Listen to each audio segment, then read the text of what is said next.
Hello, नमस्कार, आदाब, सत श्री अकाल और अस्सलाम वालेकुम। मैं हूं मोहम्मद अहमद काज़मी, लेकर आया हूं आपका पसंदीदा कार्यक्रम नज़र दुनिया पर। मीडिया स्टार वर्ल्ड लगातार दुनिया भर की खबरें आप तक पहुंचा रहा है। दुनिया की सियासत में शैतानी ताकतों की चालों को समझने के लिए मिडिल ईस्ट को समझना बहुत ज़रूरी है। इस इलाके में फ़िलिस्तीन पर कब्जा करके बसाए गए इजराइल को अमरीका लगातार मदद करता है और उसे बचाने के लिए इस इलाके में डेमोक्रेसी को पसंद नहीं करता। अरब मुल्कों को कमज़ोर रखने के लिए जंगें कराता है और ईरान का खौफ दिखाकर लगातार हथियार बेचता रहा है। अब ईरान और सऊदी अरब के बीच बढ़ती दोस्ती से अमेरिका और इजराइल लगातार परेशान हैं। अमेरिका के कमजोर पड़ने पर इजराइल के पैर भी उखड़ रहे हैं।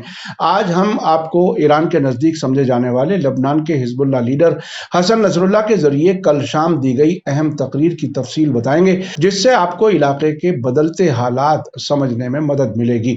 सन 2000 में साउथ लेबनान से इजरायली फौज की वापसी की 23वीं सालगिरह के मौके पर हसन नसरुल्लाह ने काफी अहम तकरीर की है, जिसकी तफसील बताने का हमने आपसे कल वादा किया था। इसके अलावा ईरान के जरिए 2000 किलोमीटर मार करने वाली खैबर बैलिस्टिक मिसाइल टेस्ट किए जाने पर अमेरिका और यूरोप की बेचैनी पर ईरान ने सवाल उठाया है। आखिर तक जरूर देखें। अगर आपने अभी तक media star world YouTube channel subscribe नहीं किया है तो सब्सक्राइब कर लें और घंटी दबाना ना भूलें, ताकि हमारी हर नई वीडियो का नोटिफिकेशन आप तक पहुंच सके।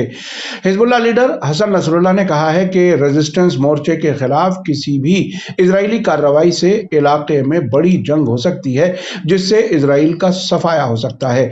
प्रेस टीवी के मुताबिक कल रात एक टेलीविजन तकरीर में इजराइल की हालिया धमकियों का भरपूर जवाब देते हुए नसरुल्लाह ने कहा कि आप हमें बड़े पैमाने पर जंग की धमकी नहीं दे सकते, ये बल्कि हम हैं जो आपको इस तरह की जंग की धमकी दे रहे हैं। इस बार जंग का मैदान सैकड़ों रेजिस्टेंस लड़ाकों से भरा हुआ होगा, क्योंकि रेजिस्टेंस ने इजरायली सरकार के मुकाबले में कहीं ज्यादा तादाद में जवानों की भर्ती की है।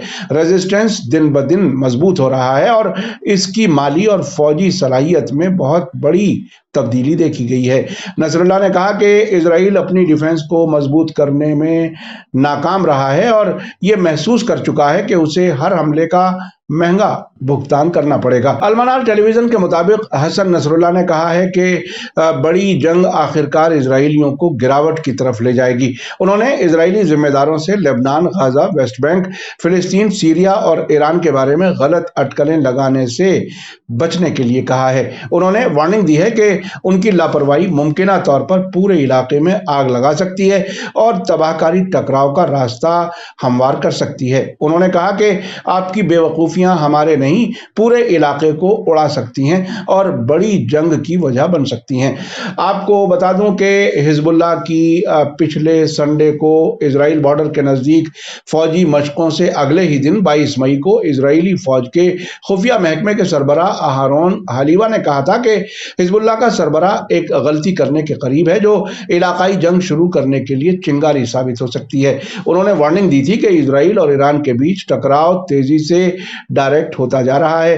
हर्जिलिया में रिचमैन यूनिवर्सिटी के institute for policy and studies में एक कॉन्फ्रेंस में बोलते हुए आहारोन हलीवा ने कहा था कि मौजूदा टकराव के जंग में बदलने के इम्कान कम नहीं है और जहां तक हसन नसरुल्लाह का ताल्लुक है, हाल ही में इजराइल लेबनान बॉर्डर पर भड़काना शायद खत्म नहीं हुआ है। आहारोन हलीवा ने हसन नसरुल्लाह के पहले बयानात की तरफ इशारा करते हुए कहा था कि 2006 में बॉर्डर पर हिजबुल्लाह के जरिए 2 इजरायली फौजियों के अगवा किए जाने के नतीजे में दूसरी लेबनान जंग शुरू हुई थी। लेकिन अब हसन नसरुल्लाह समझते हैं कि अब ताकत के बैलेंस का टेस्ट किया जा सकता है। आपको बता दूं कि हिजबुल्लाह और दूसरे रेजिस्टेंस ग्रुप्स के हाथों बेइज्जती के साथ हार के नतीजे में 22 साल के कब्जे के बाद इजराइल ने 25 मई सन 2000 को साउथ लेबनान से अपनी सभी फौजें हटा ली थीं। हसन नसरुल्लाह ने कहा कि हिजबुल्लाह की हालिया फौजी मशकों के बाद इजरायली अपनी धमकियों से पीछे हट गए हैं, जिससे इजरायली बसने वालों के दिलों में डर पैदा हो गया है और डॉलर के मुकाबले इजरायली करेंसी शेकेल की कीमत में भी गिरावट आई है। हसन नसरुल्लाह ने आगे कहा कि आज इजरायली हुकूमत दीवारों के पीछे छुपी हुई है और फिलिस्तीनियों के साथ किसी भी बातचीत में अपनी शर्तों को मनवाने की हालत में नहीं रह गई है। ये सब कुछ रेजिस्टेंस का नतीजा है। हसन नसरुल्लाह ने कहा कि साउथ लेबनान اور غزہ پٹی کے فلسطینی علاقے سے اسرائیلی حکومت کی واپسی کے بعد سے ایک تبدیلی 2006 میں آئی تھی۔ انہوں نے کہا کہ اسرائیلی سرکار اور اس کے ساتھیوں کا پلان گریٹر اسرائیل بنانے کا تھا، جس کے تحت اسرائیل نیل ندی سے فرات ندی تک مسلم علاقوں پر کنٹرول کرنا چاہتا تھا، لیکن 2006 میں یہ پلان پوری طرح سے ختم ہو گیا جب حزب اللہ نے اسرائیلی فوج کو ہرا دیا اور 2008 میں فلسطینی ریزسٹنس گروپ حماس نے غزہ میں اسرائیلی فوج پر قابو پا لیا۔ اس کے بعد کئی بار ایسی رپورٹیں آئی ہیں کہ لبنان بارڈر پر اسرائیلی فوجیوں کے پتلے جیپوں میں رکھ کر فوجی فرار ہو گئے ہیں۔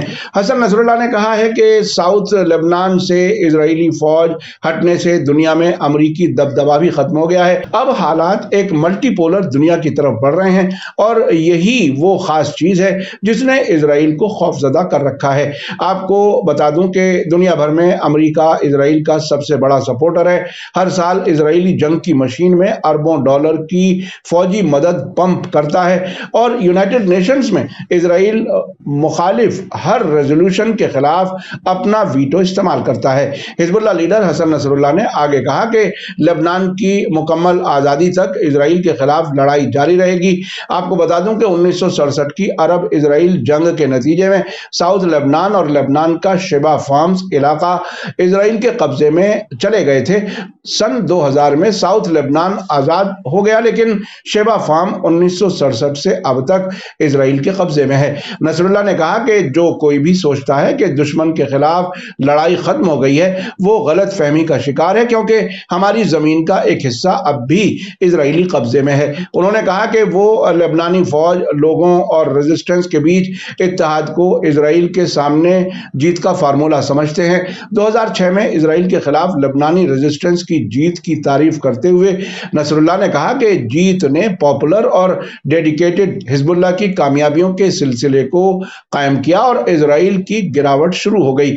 اسرائیلی فوج کی ساؤتھ لبنان سے واپسی حزب اللہ کے ذریعے کیے گئے بھاری حملوں کے نتیجے میں ہوئی، جس سے حزب اللہ مضبوط ہوا۔ انہوں نے کہا کہ جیت غیر ملکی دخل کے نتیجے میں نہیں ملی، بلکہ کئی برسوں کی جدوجہد اور قربانیاں اس کی وجہ بنی ہیں۔ حسن نصر اللہ نے اس موقع پر ایران اور سیریا کا بھی شکریہ ادا کیا۔ انہوں نے کہا کہ اسرائیل کے برخلاف جہاں بہت سارے اختلافات ہیں، ریزسٹنس کی دھری میں شامل گروپس میں مکمل اتحاد ہے۔ انہوں نے کہا کہ سیریا کے حالیہ دورے کے موقع پر ایرانی پریزیڈنٹ ابراہیم رئیسی کا رخ ریزسٹنس کی دھری کے اندر اتحاد کو ظاہر کرتا ہے۔ اس مہینے کی شروعات میں سیریا کے دورے کے موقع پر ابراہیم رئیسی نے اسرائیل کے خلاف ریزسٹنس کی جیت کی تعریف کی تھی۔ انہوں نے کہا تھا کہ اسرائیل کے خلاف ریزسٹنس اور فلسطینیوں کے لیے سپورٹ ایران کی فورن پالیسی کی پہچان بن چکی ہے۔ دمشق میں رئیسی نے فلسطینی ریزسٹنس گروپ حماس اور جہاد اسلامی اور لبنان کے حزب اللہ کے لیڈرز سے ملاقات کی تھی اور ایران کی طرف سے ہر مدد دینے کا بھروسہ دلایا تھا۔ آپ کو بتا دوں کہ پچھلے سنڈے کو حزب اللہ کی جنگی مشقوں سے اگلے ہی دن اسرائیل کے ڈیفنس منسٹر یوآف گیلنٹ نے الزام لگایا تھا کہ ایران اپنے سمندری تجارتی جہازوں کو ڈرون، میزائل سسٹم اور خفیہ جانکاری اکٹھا کرنے کے لیے ایڈوانس ایکوپمنٹ لگا کر تیرتے ہوئے آتنکی ٹھکانے بنا رہا ہے۔ حسن نصر اللہ نے حال ہی میں اسرائیل کی طرف سے غزہ میں کیے گئے حملوں کے بارے میں کہا تھا کہ نتن یاہو نے اسرائیل کے اندرونی کرائسس سے دھیان ہٹانے کے لیے غزہ پر حملے شروع کیے تھے، لیکن ان کی یہ اسٹریٹجی امید کے مطابق کامیاب نہیں ہو سکی۔ جنگی مشقوں کے بعد حزب اللہ کے ڈپٹی سیکریٹری جنرل شیخ نعیم قاسم نے کہا تھا کہ ان کی حالیہ جنگی مشقیں اسرائیلی دشمن کے لیے صاف پیغام ہے کہ اگلی لڑائی قبضے والی فلسطینی زمین یعنی اسرائیل میں ہوگی۔ انہوں نے زور دے کر کہا تھا کہ جنگی مشقوں نے زائونی دشمن کو ہماری تیاری اور طاقت کا پیغام دیا ہے کہ آنے والی جنگ کے دوران زائونی تل اویو میں کافی کی چسکی نہیں لے پائیں گے، اور اگر اسرائیلی کوئی بے وقوفی کریں گے تو وہ ایسا سب کچھ دیکھیں گے جو انہوں نے ابھی تک نہیں دیکھا ہے۔ شیخ قاسم نے آگے کہا تھا کہ حزب اللہ کی فوجی مشقوں میں پریسیزن گائیڈڈ میزائلیں اور بہت کچھ دکھائے بنا ریزسٹنس کے ہتھیاروں کے گودام سے صرف ایک حصے کو ہی دکھایا گیا ہے۔ اسرائیلیوں کو یہ جاننا چاہیے کہ وہ ریزسٹنس کے ذریعے بنائے گئے سرکشا گھیرے کو کبھی نہیں توڑ سکتے۔ امریکہ اور اسرائیل قبول کرتے ہیں کہ حزب اللہ نے میزائلوں اور توپوں سمیت کئی جنگی ہتھیار بنائے ہوئے ہیں۔ اسی بیچ ایران کے ذریعے کل 2000 کلومیٹر تک مار کرنے والی خیبر نام کی بیلسٹک बैलिस्टिक मिसाइल के तजर्बे के बाद अमेरिका और यूरोपीय मुल्कों के रिएक्शन के बारे में तेहरान में फॉरेन मिनिस्ट्री के स्पोक्स पर्सन नासिर कानानी ने कहा है कि वे मुल्क जो इलाकाई मुल्कों को ज्यादा से ज्यादा हथियार एक्सपोर्ट करते रहे हैं, ईरान की बढ़ती फौजी ताकत से बहुत फिक्रमंद दिखाई दे रहे हैं। नासिर कानानी ने आज एक ट्वीट किया है कि अमेरिका और फ्रांस जैसे वेस्टर्न मुल्क जिन्होंने सद्दाम हुसैन को बड़ी मिकदार में हथियार दिए थे और अब भी इलाकाई मुल्कों के लिए बहुत ज्यादा हथियारों का एक्सपोर्ट करते हैं, इस वक्त ईरान की बढ़ती फौजी ताकत से बहुत फिक्रमंद हैं। वे एक ताकतवर ईरान के खिलाफ हैं। कल खुर्रम शहर की आज़ादी की सालगिरह के मौके पर खैबर मिसाइल का तजर्बा किया गया था। इस सिलसिले में अमेरिका की फॉरेन मिनिस्ट्री के स्पोक्स पर्सन मैथ्यू मिलर ने खैबर मिसाइल के तजर्बे को सिक्योरिटी काउंसिल के रेजोल्यूशन नंबर 2231 के खिलाफ बताने की कोशिश की थी। इसी बीच फ्रांस की फॉरेन मिनिस्ट्री के स्पोक्स पर्सन ने भी इसे सिक्योरिटी काउंसिल के खिलाफ बताया था। ईरान की डिफेंस मिनिस्ट्री के एयरोस्पेस डिपार्टमेंट के एक्सपर्ट्स की तरफ से डिजाइन किए गए जदीद मिसाइलों में से एक खुर्रम शहर मिसाइल है जो 2000 किलोमीटर तक मार कर सकती है। यह 1500 किलोग्राम बारूद और वारहेड्स से लैस है। आपने देखा कि इजराइल और अमेरिका हिजबुल्लाह और ईरान की बढ़ती ताकत से किस हद तक परेशान है। अब हिजबुल्लाह धमकी सुन नहीं रहा बल्कि इजराइल को धमकी दे रहा है। हमारे पास ऐसी रिपोर्टें भी हैं कि इस वक्त दुनिया के 50 मुल्क ईरान से या तो हथियार ले रहे हैं या हथियार लेने की कोशिश कर रहे हैं। मीडिया स्टार वर्ल्ड लगातार नजर रखे हुए है। जैसे जैसे हालात होंगे हम आपको बाखबर रखने की कोशिशें जारी रखेंगे। इसी के साथ मुझे दीजिए इजाजत। आज का एपिसोड कैसा लगा कमेंट्स में जरूर लिखें। थैंक यू, धन्यवाद, शुक्रिया। जय भारत, जय हिंद। मीडिया स्टार वर्ल्ड के और वीडियो देखने के लिए हमारे चैनल को सब्सक्राइब करें और सीधे नोटिफिकेशन पाने के लिए बेल आइकन दबाएं। और अगर हमारी खबर सच्ची और अच्छी लगे तो अपने व्हाट्सएप, इंस्टाग्राम, फेसबुक और ट्विटर अकाउंट पर जरूर शेयर करें।